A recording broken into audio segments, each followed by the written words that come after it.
Press the bell icon on the YouTube app and never miss another update.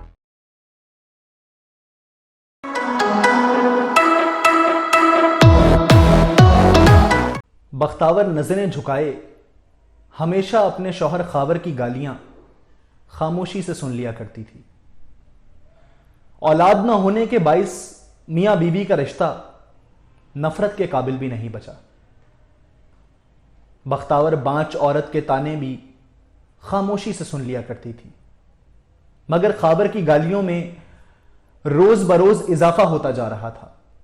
پھر کیا خاور نے بختاور کو طلاق دے دی؟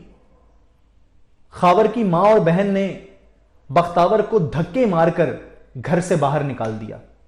اہل محلہ اسے حقارت سے دیکھتے رہے۔ بختاور اب بھی خاموش تھی۔ پچھلے دنوں لکھنؤ میں بختاور سے میری ملاقات ہوئی۔ بختاور اب بھی خاموشی سے جسم فروشی کا کام کرتی ہے۔ ظاہر ہے طلاق یافتہ، بانچ، یتیم اور ایک گونگی عورت کر بھی کہہ سکتی ہے۔